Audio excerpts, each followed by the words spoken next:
All right, shalom, shalom. First and foremost, I want to give all praise, all honor, glory to Yahweh, Bahashem, Yahweh Shai, Bahashem, Kakadash. Double lines be to the apostles and elder bishops of Great Millstone. Peace and salutation to the elders and Akami of GMS, and men that are like him, that is pushing the word of truth and sincerity. A shalom, total select. Now I'm going to a quick lesson here after this being Pav Yahweh Shai here. Of course, I'm in attendance with Elder Paloya. All right, we're going to knock this video out real quick. As you know, things been popping off in the year 2026, the year of false prophets. All right, as Apostle Tar, a coin for this year 2026, and ever since January the 1st, things been popping off. As you know, a few days ago, America has been conducting battle drills to get ready for a bombardment of missiles and indirect or direct fires down in Venezuela on January 3rd. Now, I pulled up a few questions on why did America attack Venezuela? What was the reason why he snatched up the president Maduro and his wife? What was the charges brought up? As you know, pretty much majority of the Israelites know what the deal is, but we're just gonna throw a little sense in there. We asked ChatGPT through the spirit. We kind of know how this goes. If you want to get that preset for me, there's nothing, no new thing under the sun, so to speak. Yeah, we get that real quick. Cause this is nothing new. Esau's been using this playbook since millennia. All right, we know how he gets down when he goes into these so-called third world countries. All right, that really don't have a dollar to stand on. They don't have they're not backed by anything. Because all the resources are given. We get those precepts too, because we know that Esau Edom runs the whole world, as it was promised by his father Isaac. All right, and that's told that in Genesis. So nothing moves without Big Daddy Esau, so to speak. All right, and I asked a few questions as why isn't Venezuela thriving, and that's easy. So when we get to that point, we could throw a precept out there, of course, easily in Deuteronomy 28th chapter, because those Venezuelans, make up the tribe of, I believe, Asher, all right, which is one of the 12 tribes of Israel. So we can go straight into the Deuteronomy 28th chapter to prove that point. Did you get that precept? This is Ecclesiastes 1:9. The thing that have been, it is that which shall be, and that which is done is that which shall be done. There's no new thing under the sun. Yeah, there's no new thing under the sun. Esau's playbook, he just had to wipe the dust off that motherfucker a little bit. All right, you see what he's done to Africa. See what he's done to Nicaragua, Vietnam. What is it? North Vietnam. All those things. He goes up in there. He sets up his little embassies. He keeps a little garrison, a little military garrison down there to keep close eyes on them. Could put sanctions on them. Like I said, nothing moves. Nobody's moving weight unless Esau says so, because he's the big dog on the block, so to speak. But anyways, I'm gonna read this real quick. This is why did the U.S. attack Venezuela? Like I said, it happened on the morning of January 3rd, 2026, and this is a quick read. All right, it says out of Britannica, why did the U.S. attack Venezuela? And then you can, of course, Elder, if you want to jump in, throw your sense in there. You know what I mean?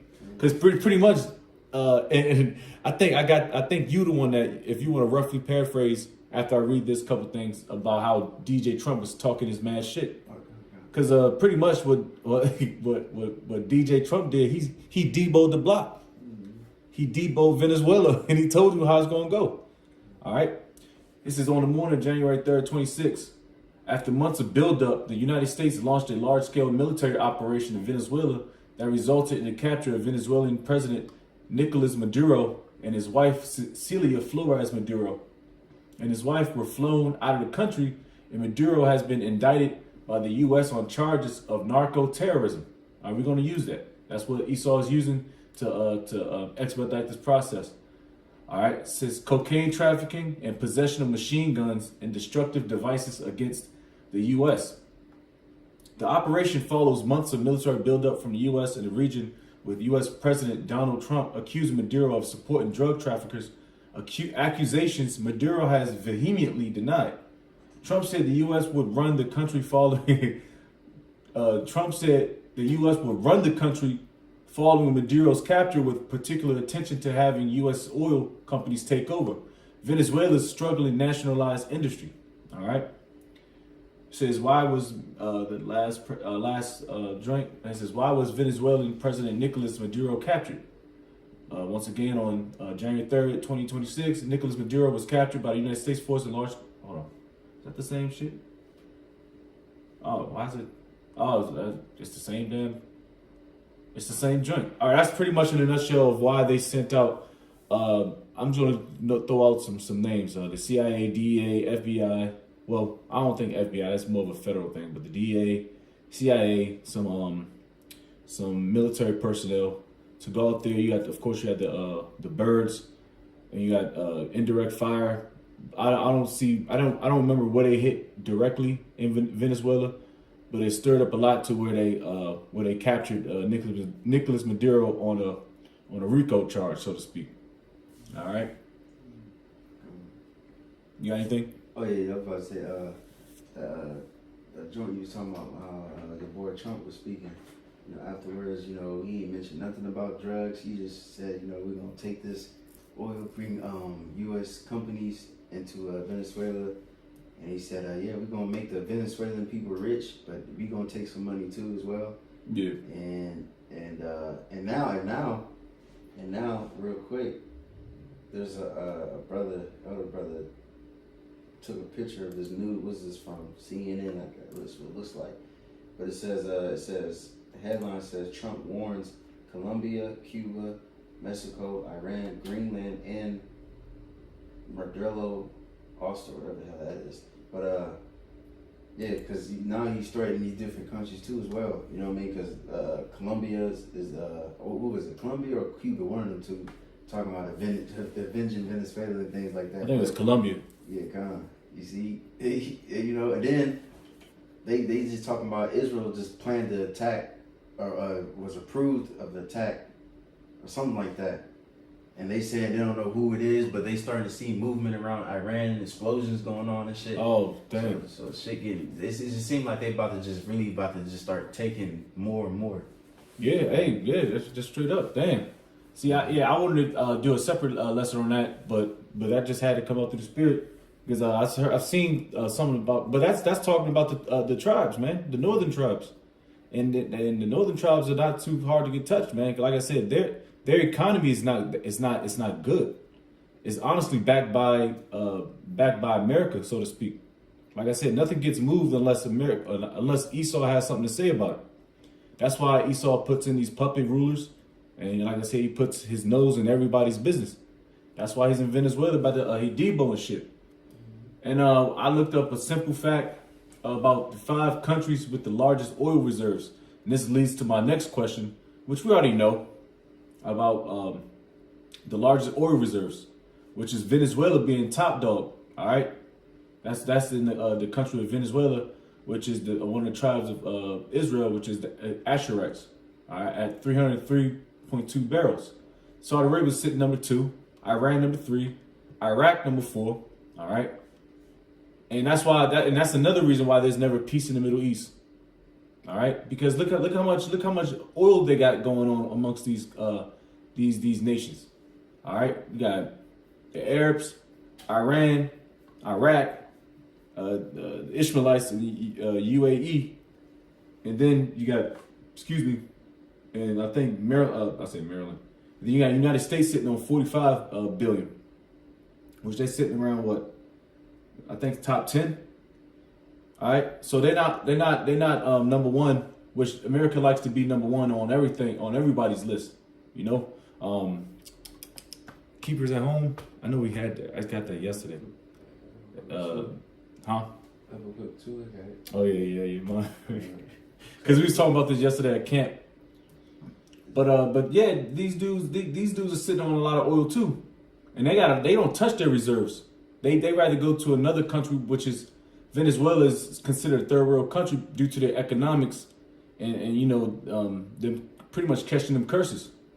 But Saudi Arabia, they got the blessing. The Saudis got the blessing from Abraham, Ishmael. He got some fat of the earth too. You want that? Yeah. By kindness, Habakkuk 2:5. Yeah, also because he transgressed by wine, he is a proud man. Neither keepeth at home. Who enlargeth his desire as hell is as death, and cannot be satisfied. But gathereth unto him all nations, and heapeth unto him all people. Yeah. Oh, you can break down. I'm sorry. Okay. It's like I'm sorry. Oh no, you good. You see me read it or break it down? Yeah, if you want, because I'm thinking about another precept. Come. Yeah, you see what I'm saying? He said he don't keep at home. You know what I mean? And this man, he's not satisfied. You just took over Venezuela. Now you talking about we gotta take over Greenland, and you see what I'm saying? And it's all these things connect. You know what I mean? Because there's a reason for it. One, because he's proud and he's a greedy bastard, but also was that revelation that says that he's making haste. Ooh, I got a definition for you. Mm-hmm. The Habakkuk second chapter. It's the word, and I thought of a word, insatiable. All right, it says of an appetite or desire, impossible to satisfy. All right, now they think this, and it can go into sexual desires of stuff, but it says of a person having an insatiable appetite or desire for something, and it says especially sex. But in this thing, power. All right, because sex, and if you're a man, you overpower your woman. Anyways, but Esau is insatiable. All right. He desires to be number one, which he's really not, because the scriptures tell you in Job, the 30th chapter, and also in Obadiah, the book of Obadiah tells you that Esau is the base of men. He's in the basement. You got a Hamite that's above this nigga, man. I got a precept. All right. It's Isaiah 10:13, for he said, by the strength of my hand I have done it, and by my wisdom, for I am prudent. You know what I'm saying? Then you see, you got mixed emotions on the comment boards. Oh yeah. But you got a lot of Americans being proud as hell. Like, yeah, we took that shit in 30 minutes. And they're just being proud as hell. You know what's funny? When I was looking, just as scrolling through Instagram and YouTube, what have you, right. It's majority niggas. Right. It's really I haven't seen. I ain't gonna bullshit. I haven't seen that one Edomite talk about the Venezuelan situation. They was against it. All the Edomites I've seen was against it. But all the niggas with the little baloney faces, they talking about Jake, like what y'all complaining for this? You know what I mean? It's all niggas that's really like supporting it, like this pretty much the southern tribes, man. You know. And and majority of these niggas don't know what's going on. They don't know what's going on, man. Even myself, I knew things about Venezuela. It was on the map for said reasons, but it was even going back towards the Obama administration. So this was always been talked about in the works, man. Now it's just prophecy is fulfilling itself. All right. It says, "If I am prudent and have removed the bounds of the people, and have robbed their treasures." Debo. Right. Yep. And I put down the inhabitants like a valiant men. And because Esau is mighty as fuck, man. To go to somebody's country, take their president and his wife, and get the fuck out of there and take their shit with no resistance. Right. That's some Grand Theft Auto shit. Right. That shit wild, bro. It says, in my head, you got your boy Kim Jong-un talking shit like, yeah, nigga ain't gonna do shit, man, as yet. You know what I mean? Because these nations are weak compared to America. That's why I always keep saying, that's why according to prophecy, they got to come together type shit under Russia. I got it right here, brother. The BRICS membership. So yeah. No. Whenever you finish. All right, Con. Let me go back to this Isaiah 10 and 14. In my hand have found as a nest the riches of the people, and as one gathereth eggs that are left, have I gathered all the earth. And there was none that moved the wing or opened the mouth or peeped. Like just like now, and it's beautiful because according to prophecy, like the scripture says, the beast shall hate the whore, and people's Edom's wickedness is gonna be exposed. So now people looking at them more of like in a evil way. Yeah. But even then, like they still can't do shit. Like what is North Korea gonna do? What the fuck is Colombia gonna do? What the fuck they gonna do? Yeah. Shit. You know what I'm saying? Yeah, straight up. America has the status to topple those type of those countries with the flick of a fucking button, so to speak. Yeah. You can't forget that America still has a mighty army. Despite what y'all think, they still got a strong army. That's why it's gonna be so beautiful when that scripture says how the hammer of the earth is cut asunder, because that's gonna be a very big deal, man. The hammer of the earth, right? Because we see it, we see Iran situation. What was that? What do they call it? A B-2 bomber? Stealth bomber. Bomber. That shit, they was describing like it was like a fucking boogeyman or something. How you just went in there and just bombed the hell out. And I heard they didn't really get their target. I don't know if it was true or not, but anyway, but still, you know, then you got him just going around just being a fucking bully. But you know, it's gonna come a day, man, that this place is finally gonna be it's gonna be the nail. I think a president said that. I forgot which one. He said, we're the hammer and they the nail, something like that. But one day it's gonna be reversed. All these different nations are gonna turn against this place, and it's gonna forsake it, its own allies, all that, and it's gonna everyone that got nukes is gonna shoot this place because look at the pride. Look what it's doing right now. Yeah. You see? He's going on a lot. He's going on a lot of campaigns. He got the Venezuelan campaign. Soon he's about to go on a campaign of Iran, Colombia, Mexico. He's still got ICE agents in domestic campaigns. You got Somalians defrauding the government. Dog, this dude is getting cornered on every fucking facet of the world. This is crazy, man, and this is unprecedented. You know, this is worse than 2008 when the fall of the economic crisis. It's about to be another economic crisis, but this is going to be the one that falls all of them, because this is going to implement Revelation 13. Let's got a little bit more. It says back to Isaiah 10 and matter of fact, that was actually it. So I can. Yeah, sure. So, then again, hey, I'll tell you one thing. That ChatGPT, that joint be going crazy. You know, hey, this AI stuff is crazy. But I just, another question I asked. It said, why isn't Venezuela thriving with the natural resources? Like I said, if you go back to the chart, the oil reserves, Venezuela has 303 bill. Right above Saudi Arabia, the camel jockeys, and but they should be thriving. But these heathen are thriving at 267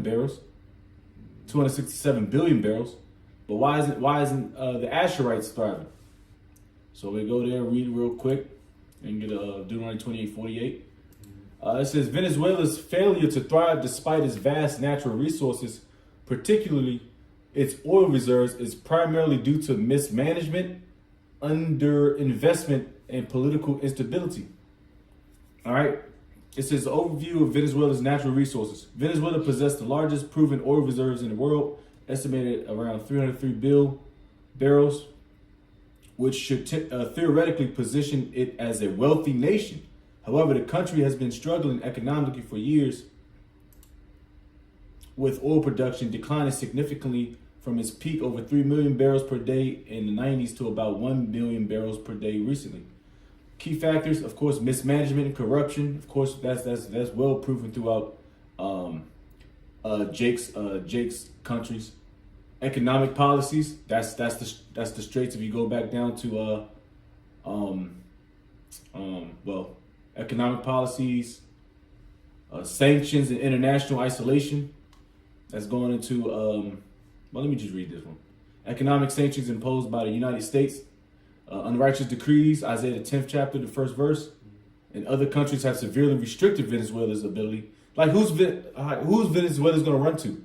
I don't think they got a power seat in the U.S. What's that joint called? The World Economic or the EU. No. Well, not those seats. Or NATO.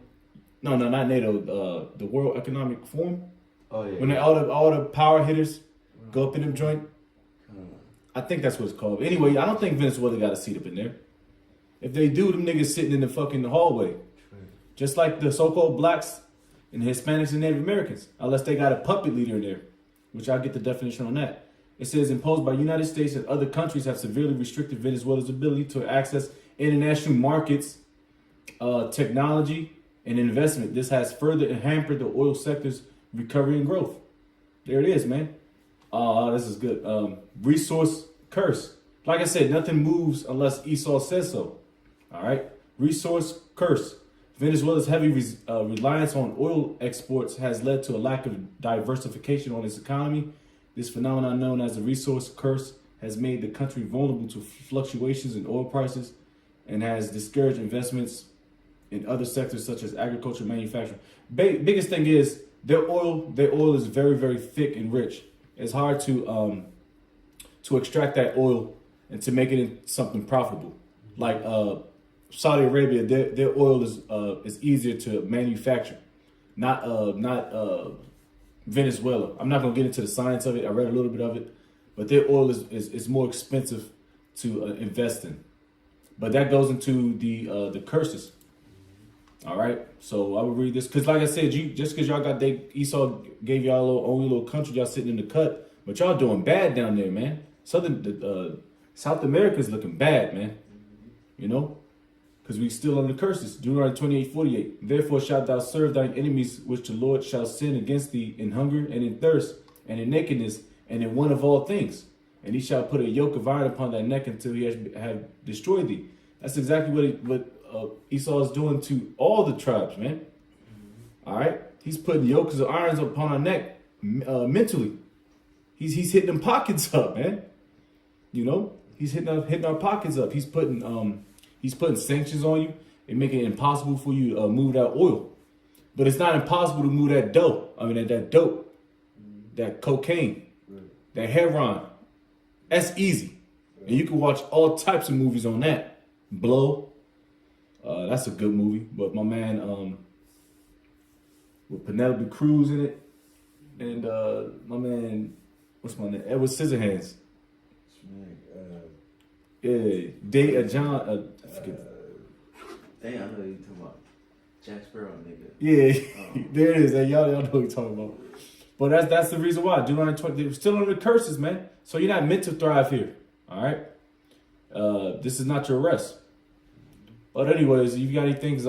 Pretty much about to wrap it up at this point. No, I don't got nothing. All right. So we gotta kind of sum it up pretty much. Because like I said, brothers know what's going on. It's gonna be more to follow, and it's exciting to see. But I think the main thing through the spirit, what's about to happen is how DJ Trump debowed Venezuela. I think he's gonna start moving in on the more northern tribes, because that's an ongoing thing for the past year or so. Is Esau is starting to put hands on northern tribes. All right, Gad is through. They're on the reservations committing suicide and drinking rubbing alcohol. Gad don't have a fight in this say so yet, just yet. Don't forget about Genesis the 49th chapter, man. Yep. Don't. They're gonna come out the woodworks and start tearing shit up, man. But well, back at it. Yeah, they hitting northern tribes up harshly, man. The southern tribes are through. All right, so northern tribes, they catching their ass whooping. That's what I believe, through the spirit. They're just gonna start sweeping South America, because they think, they think shit is all sweet, But Jacob's trouble is gonna hit South America too, not just America, not just North America. Yeah, that's what my brothers made that point, that observation that normally, like, every time the Lord judges the whole nation of Israel, he starts with, like, northern tribes a lot of times first. You know what I'm saying? Oh, yeah. And, now the deportations, now this nigga going to that damn land. Jake can't get no damn break. No. You can't get no break in America or in the South America. But then, hey, don't forget, you southern tribes, you about to be next. We don't really got our own land like that, but let's see how Esau gonna do it, Yeah. Son Major, I believe. Oh yeah, that's true. That's that. Yeah, you're right. Because you're gonna have to rouse up Judah. Judah gonna have to step his ass up. Because you saw rousing Judah up, Northern Tribe gonna catch more of an ass whooping right now, and then it's probably gonna go back to Judah, and then Judah like, man, you had enough of this shit. That's when niggas gonna start realizing that the Northern Southern tribes are Israelites. There's a new thing that I guess it was this nigga woman, South Carolina, the elder out of South Carolina. Some nigga woman is can't fathom the fact that the Northern tribes came over here 1,000 years ago to set up shop, but then again you had the Israelites coming in from Africa through the slave trade, and then the same people. Like, bitch, it's more than one tribe. Right. It's 12 tribes. But I'm cussing out the TV because we went into the history, you know, the separation of the Northern Southern tribes, which we already knew, but you know, going deeper into it. I was like, man, bitch, you don't know about the after King, you know, but that's a here or there, man. But we'll see. You got anything to call, man? No, that's it. Lord willing, hey, man, this damn devil keep reigning in terror, so we can get the fuck up out of here. Cause you see this nigga, he's rushing right now, so it's beautiful. Oh yeah. He's starting. He's going. It's going to be a time, like you said. It's good illustration when you stub your toe on like a bed or like a piece of wall, or like something low. Man, that ruins your whole day. You don't want to do nothing after that. You know. So that's what's going to happen here. He's rushing, and he's going to stub his toe, and he's going to fall on the floor, and that's when everybody's going to pounce on his ass. But that's all I got through the spirit. So with that, Lord's will is edifying. We'll see what's going on next week or so. Giving all praise, all honor, glory to Yahweh, Bahashem, Yahweh Shai, Bahashem, Kakadash. Double lines be to the apostles and elder bishops, great millstone. Peace and salutation to the elders and occupant of GMS, and men that are like him, that is pushing the word, truth, and sincerity. And shalom to the elect. Shalom.